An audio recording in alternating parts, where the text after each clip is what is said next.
I showed up at their home for Thanksgiving with groceries I could barely afford. Her husband looked at the bags and said, "We don't eat cheap crap." Then my daughter whispered, "Maybe you should have stayed home." I ate alone in a diner. That was the last holiday I spent with them, because what I planned after that, I hadn't always been poor. When Amber was little, I worked damn hard to give her a good life. I wasn't born with much, but I believed in showing up. For my daughter, for my job, for my responsibilities. I worked as a cashier during the day and cleaned offices at night. I still made time to braid her hair every morning and read to her every night. Her father walked out when she was 6. Just vanished.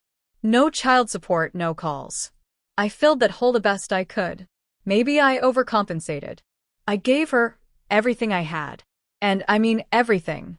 So when she started drifting away in her late 20s, it wasn't just distance. It was like watching a piece of yourself decide it was ashamed of you. She met Trent at a conference. He was older, already making 6 figures. She was working a marketing job at the time, still calling me on weekends. But once they started dating seriously, those calls got shorter. Then came the excuses. "We're busy with the move," or "Trent's parents are coming over," or "I'll call you next week." They got married in a big ceremony I wasn't really part of. I was there, yes. But it felt like a role I was cast in last minute. I wasn't even in any of the family pictures. I stood off to the side with Trent's co-workers and distant cousins. That was the first time I heard someone call me the mother-in-law from the wrong side of the tracks. I laughed it off. Amber didn't even notice. After that, it was like I was only invited to things so she could say she did. Holidays mostly. And I kept showing up, thinking maybe this time would be different. That Thanksgiving, I knew I was struggling. I knew they didn't need anything from me. But I still wanted to contribute. I didn't want to be the poor relative just eating their food and taking leftovers home in Tupperware. I wanted to show them I could still be useful. So I took a bus to the discount grocery store 3 towns over and picked things carefully. I even bought ribbon to make the grocery bags look a little nicer. I thought it might matter. Trent's face when he opened that door. I'll never forget it. He looked at the bags like I'd dragged in a dead rat. "We don't eat cheap crap," he said, not even quietly. Just loud enough for the housekeeper, some girl named Celine, to hear and smirk.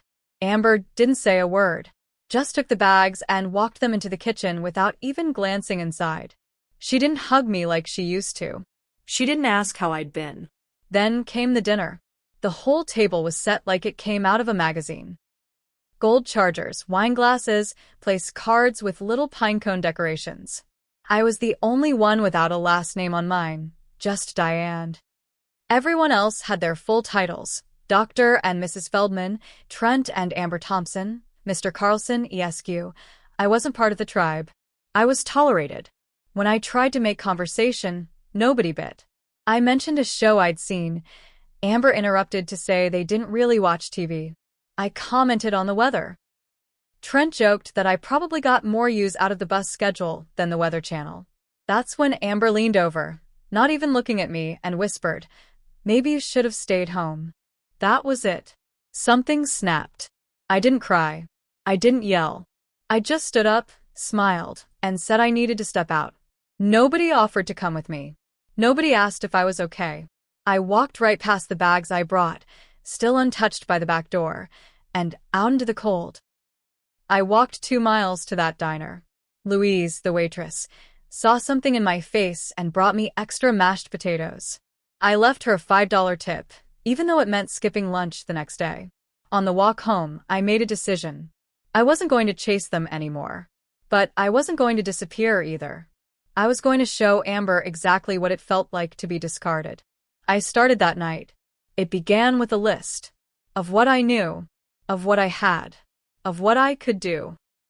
And little by little, I started building something they never saw coming. I didn't sleep that night.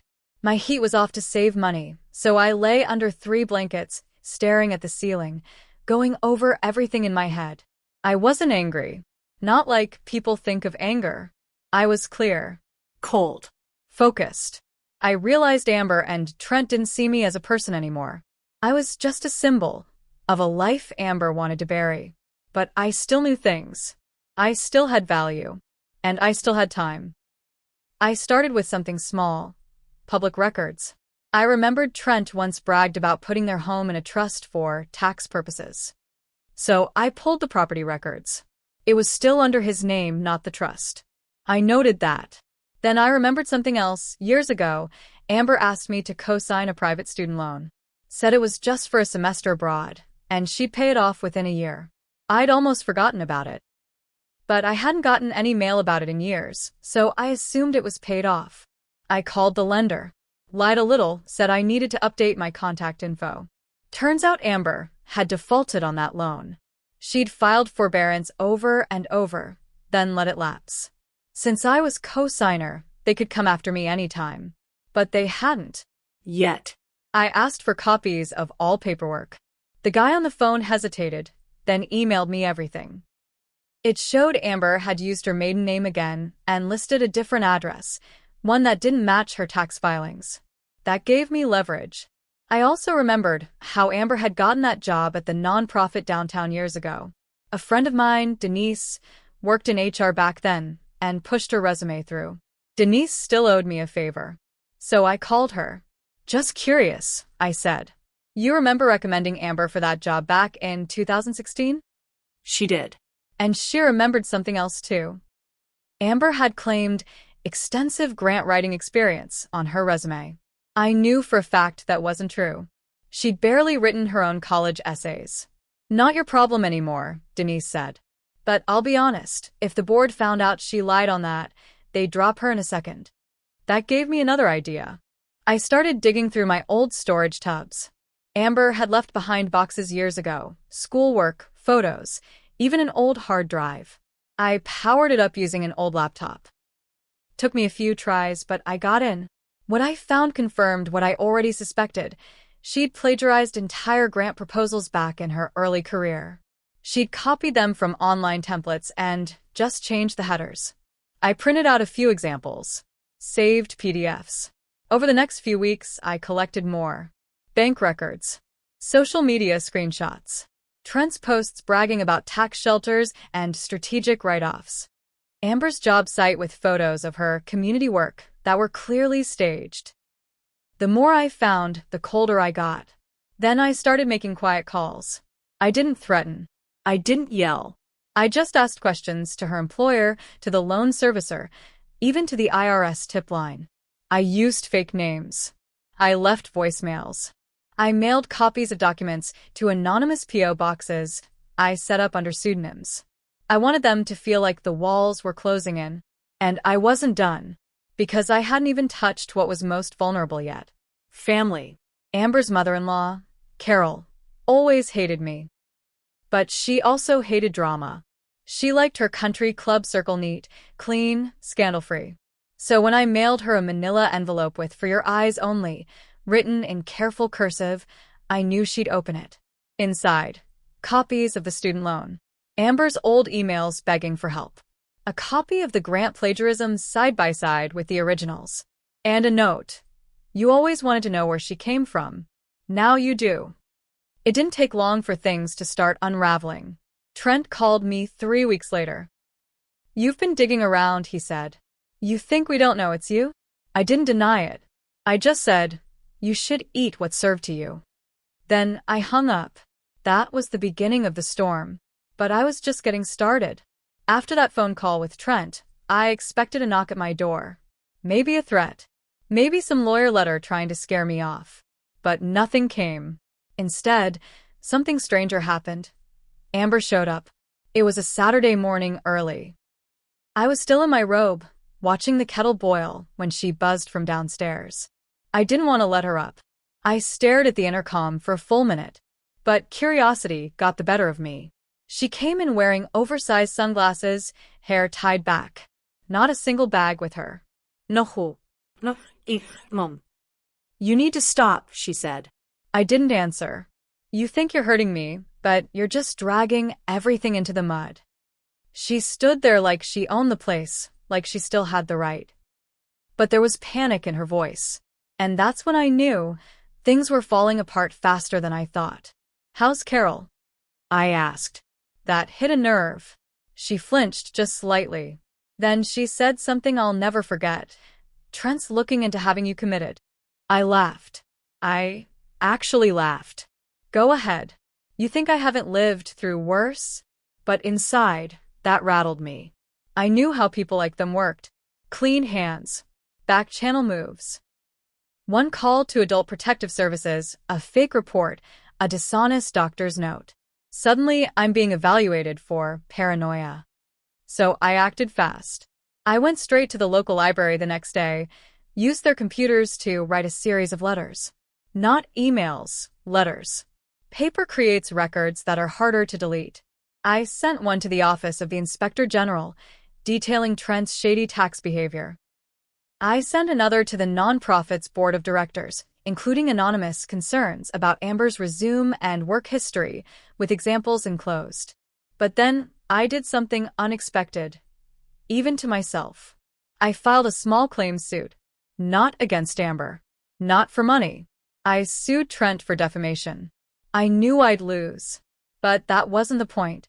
The point was, it forced public record. It made his threat real. It created a document where I accused him of trying to silence and intimidate me. I attached the full letter about having me committed. I made it official. And, because Trent was obsessed with his reputation, I knew this would drive him crazy. Having his name attached to a legal case, even a small one, with the word defamation tied to it, that would itch under his skin. I was right. 2 weeks later, my mailbox was flooded. Cease and desist letters. Threats of countersuits. Even a typed letter from their family lawyer implying I'd be cut out of Amber's will. Like that was supposed to scare me. Then something unexpected happened.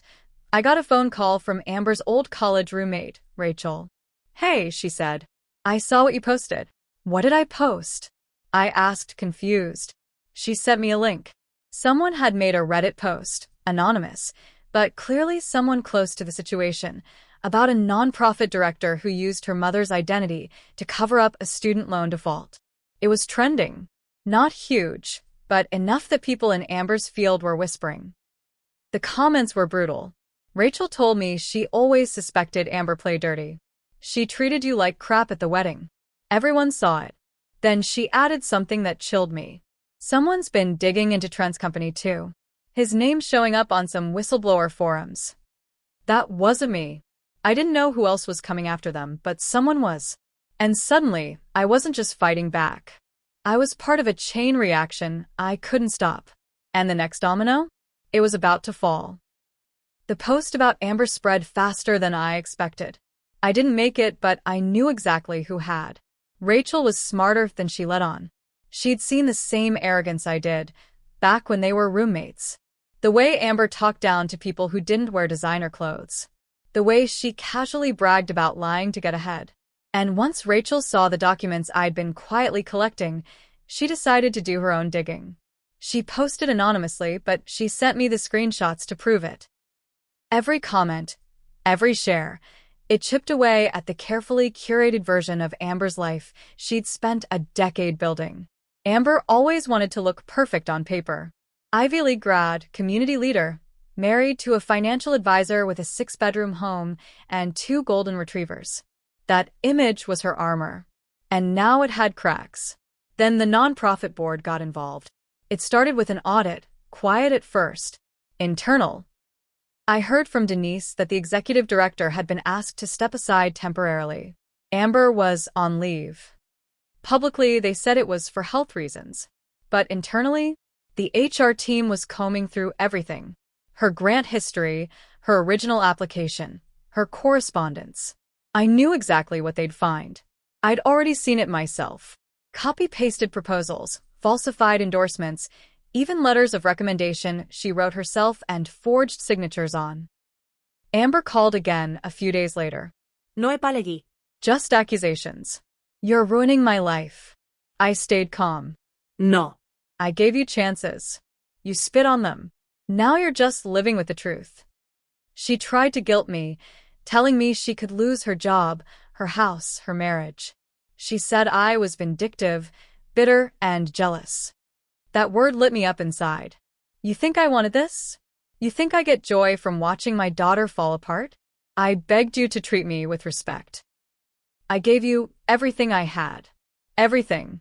You cut me out, mocked me in your own home, told me I should have stayed away. And now you're crying because there are consequences. She went quiet. Then she said the coldest thing I've ever heard. I wish you weren't my mother. I didn't say anything. I just hung up. I didn't cry. Not then. Not after everything. But that night, I sat in the dark, thinking about every birthday cake I baked, every bus ride to a parent-teacher conference, every sleepless night spent folding laundry and praying we'd make it one more month. And I made a decision. If she wanted to erase me from her life, I was going to erase the version of her that she wanted the world to believe in. And that meant going deeper. I called a friend I hadn't spoken to in years. Jim, an old boyfriend from the late 80s. He worked in IT security now, semi-retired. Still owed me a favor from when I helped him cover his mother's funeral costs. He agreed to look into Trent. 3 days later, Jim called back. You were right to be suspicious, he said. Your son-in-law is laundering money. Not millions, but enough to make the IRS curious, if they knew where to look. He sent me documents. Screenshots. Wire transfers between shell companies, some based in the Caymans. All just under reporting thresholds. All under names Trent used in the past. This wasn't just about student loans anymore. Or family cruelty. This was about fraud. And it was about to become public. I stared at the files Jim sent me for a long time. I didn't even know what half of it meant at first. Routing numbers, flagged transactions, LLCs registered in Delaware under fake addresses. But I understood enough. Trent wasn't just shady. He was sloppy. And more than that, he was arrogant. The kind of man who thought rules were for other people. The kind who thought no one would dare come after him, especially not a 62-year-old woman living off Social Security in a one-bedroom walk-up. That's what made it so satisfying. I didn't go straight to the feds. I wanted it to simmer first. So I started small. I sent an anonymous packet to a local business reporter in Albany. Just a sample, 3 transactions, a shell company tied to a fake landscaping business, and a note. Check campaign donations from this LLC. Follow the money. I didn't sign it. 2 weeks later, the reporter published a story about possible ethics violations in mid-state financial firms, and though no names were used, the breadcrumb trail was obvious. To anyone who knew where to look. Trent would know. And he'd panic. Around the same time, Amber's nonprofit scandal started boiling over. Her leave of absence turned into pending investigation. Then she was scrubbed from the website entirely. They didn't even issue a public statement. She was erased, like a smudge on a polished glass table. I heard about it from Denise, who said half the staff had known something was off for years, but nobody had proof. Whatever you did, she said, it worked. I kept quiet. Didn't brag. Didn't gloat. Just watched. Then something unexpected happened again. Amber's best friend growing up, Kelsey, reached out. I hadn't seen her in a decade. She asked if we could meet. I agreed, cautiously. We met at a Panera halfway between our towns. She looked nervous, like she was afraid Amber might find out she was talking to me. I wanted you to know something, she said. I was with Amber when she filled out her nonprofit application. She knew what she was doing. She laughed about it. Said nobody checks references at a nonprofit. I nodded. I already knew. Then Kelsey leaned in and said, but she also lied about something else. The paternity of her son. I froze. I'd only met the boy once. He was maybe 3 at the time. Blonde, quiet, clung to her leg. I always assumed he was Trent's. They married fast after she got pregnant, but I never questioned it. She told me in college it wasn't Trent's, Kelsey whispered. Said it was someone from her old job, some VP she hooked up with before Trent proposed. She never told Trent. He thinks the kid is his. I sat there stunned. It wasn't about the affair, it was what it meant. If that ever came out, Trent would burn everything down out of spite. He wouldn't protect her. He'd destroy her. Amber had spent years building a lie. Not just to the public. but to the man she married, the father of her child. And now, there was one more secret hanging over her head like a blade. I didn't plan to use it right away, but I wrote it down, printed out a note, and placed it into a new envelope marked, "In case I go silent." Then I tucked it in a lockbox at the bank. Because now this wasn't just about revenge. It was about control. And for the first time in years, I had it. By early spring, the cracks in Amber's life were turning into fractures. Her nonprofit had gone completely silent. No press releases, no community events, no fundraising drives. Their big annual gala was canceled without explanation. From what Denise told me, donors were pulling out. Quietly but definitely. Then I got wind of something else. Trent's company was under internal review. Jim forwarded me a company-wide email that had been leaked to a financial blog, standard corporate language about a third-party audit to ensure compliance with ethical guidelines. But buried in the message was a very specific note. "We are cooperating fully with state and federal authorities." That meant someone had reported him officially. And it wasn't me. Not directly, anyway. Jim thought maybe one of Trent's competitors had caught wind and passed the files along. That made sense. These people didn't go down because of morals. They went down because someone else saw a chance to climb over their bodies. Either way, it meant Trent was on high alert. So I waited. Sure enough, within a week, a shiny black Escalade pulled up across the street from my apartment. Sat there for hours.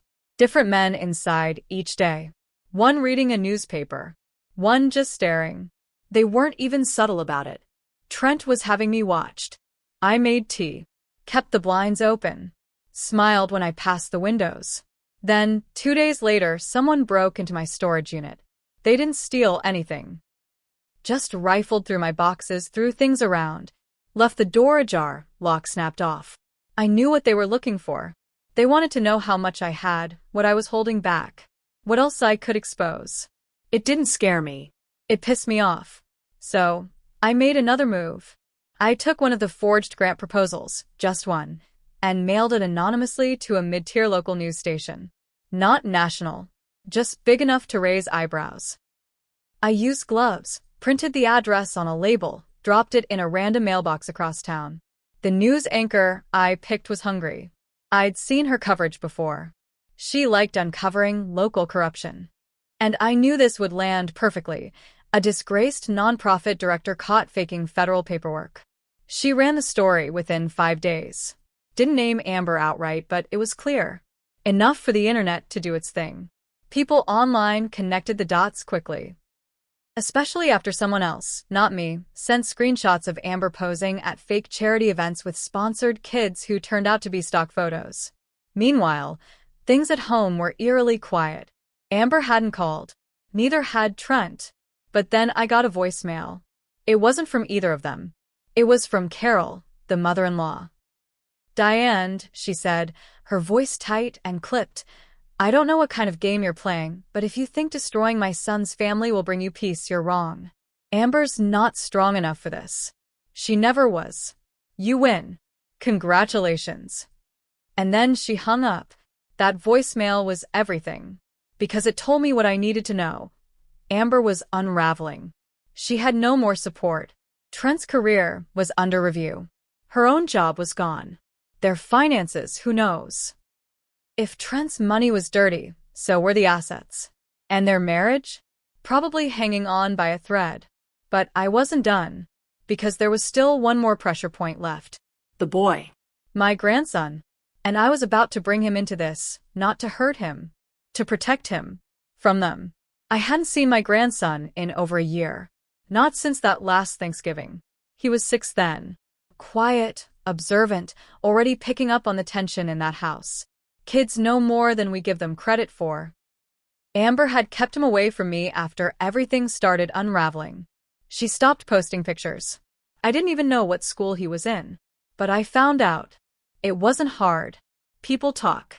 Facebook groups, PDA rosters, LinkedIn connections, they all leave breadcrumbs. I tracked it down to a private elementary school just north of Fayetteville, one of those elite programs where the tuition could buy a used car every semester. He was still enrolled there for now. I didn't do anything drastic. I just went to the school, signed in as a visitor, brought cookies for the office, said I used to volunteer there, which wasn't entirely false. I knew how to blend in. When I saw him through the window of the cafeteria, small, holding a juice box, laughing with another boy, I felt something sharp twist in my chest. That boy didn't ask to be part of any of this. He didn't choose a lying mother or a father who cooked the books. He didn't choose to be born into a family built on false smiles and leveraged reputations. And yet, if I did nothing, he'd grow up just like them. Or worse, used as a pawn in whatever legal, financial, or emotional fallout was coming. I had to do something. So, I made an appointment with Child Protective Services. I didn't make accusations, I just laid out concerns. I brought documentation. I showed the financial records, the nonprofit collapse, the ethics investigation into Trent's firm. I said I was the grandmother, that I had reason to believe the household was unstable, that I feared for the child's emotional safety, that he was being kept away from extended family without cause. The caseworker was polite. She took notes, promised to look into it. Then I went home and waited. 2 weeks later, I got a letter, not from CPS, but from a law firm. Trent and Amber were filing for a no-contact order. They claimed I was harassing them, endangering their child, exhibiting erratic behavior. I read the whole thing twice. Then again. Cold, calculated, strategic. Every sentence designed to frame me as unstable. It didn't scare me. It told me they were desperate. They were trying to build a wall around the one thing they had left. Their son. But I knew the truth now. So did Kelsey. So did Rachel. So did at least 3 other people I trusted. And if Trent ever found out what Amber had hidden from him all these years, about who that boy's real father might be, it wouldn't just be divorce. It would be nuclear. I wasn't going to unleash that yet. But I had the match. And I knew exactly where to strike the next time they came for me. The court date for the no-contact order came fast. They wanted to paint me as mentally unfit, a threat to their son, an angry old woman out for vengeance. I showed up in my best clothes, neat, quiet, calm. Let my lawyer do the talking. I'd scraped together enough to afford a decent one. Thanks to a small inheritance my sister left me a few years back. I never planned to use it. But this was the reason, I think, why she left it to me and not her own kids. Amber and Trent sat across the courtroom, whispering like they were still in control. But they didn't know what I had. My lawyer didn't push too hard. Just presented a copy of my CPS filing, the financial irregularities I'd documented, and proof that the student loan in my name was still unresolved because of Amber's default. Then came the letter. It wasn't supposed to come into play, but Trent's team had opened the door by mentioning deception in the home. My lawyer simply asked the judge for permission to introduce relevant context. It was a sealed statement, signed by Kelsey, submitted anonymously but verified by a notary. A sworn account that Amber had knowingly misled her husband about the paternity of her son, and that she admitted it privately on multiple occasions. Trent went pale. He stood up and demanded the judge strike it from the record. The judge refused, said it wasn't the court's job to decide paternity, but it was relevant to the credibility of Amber's character, which they had already questioned. Court ended quietly. The no-contact order was denied. Amber stormed out, refusing to look at me. Trent didn't follow her. A week later, I got a call. From Trent. I want to know the truth, he said. Calm. Cold. But there was something in his voice, something breaking. I'm not the one who lied to you, I said. He was silent for a long time. Then he asked, is he mine? And I said nothing, because that silence hurt more than any answer ever could. 2 months passed. Then the real collapse began. Trent's firm went under investigation. Financial misconduct, white fraud, tax evasion. The story broke in the Times-Union with a headline that linked directly to the evidence I'd first mailed anonymously. Turns out, someone else had filed a whistleblower complaint after the first story. Jim thinks it was one of Trent's own partners. Amber was publicly dropped by 3 boards she sat on. Her name was removed from several donor circles. Quiet emails were sent around, words like reputation risk and pending litigation. Then came the divorce. Trent filed. Amber tried to play the victim, but he wasn't having it. He had a private paternity test done. Quietly. Without her consent. When the results came back, 0% match, he moved out the same day. And he didn't just walk. He filed for full custody. It became public when Amber tried to fight it. But her employment record, her financial fraud history, and the sudden burst of anonymous online commentary about her ethics swayed the judge. So, did the quiet support of a few people I nudged in the right direction? Trent got temporary custody. Amber got supervised visitation. Their home was sold at a loss within 4 months. Trent moved to a condo in Utica. Amber moved in with a friend. I heard she applied to 3 different jobs. Got rejected from all of them. And as for me, I stayed quiet. didn't reach out. Didn't gloat. I just lived my life. Until one day I got a letter. Handwritten. No return address. It was from Trent. It said, "You were right about her. I didn't want to see it. Thank you for protecting him." Then a week later, a knock at my door. It was Trent again, this time with the boy. He was older now. Looked like her, but not like him. Still quiet but curious. Holding a toy truck. Trent asked if I'd like to come to one of his school events sometime. I said yes. Not because I'd won, but because someone in this mess still deserved love. Amber lost everything she built on lies. Trent got his truth. Brutal as it was. And I, after all the pain, after all the years of silence, got what I always wanted. To matter. And this time, no one could take that away.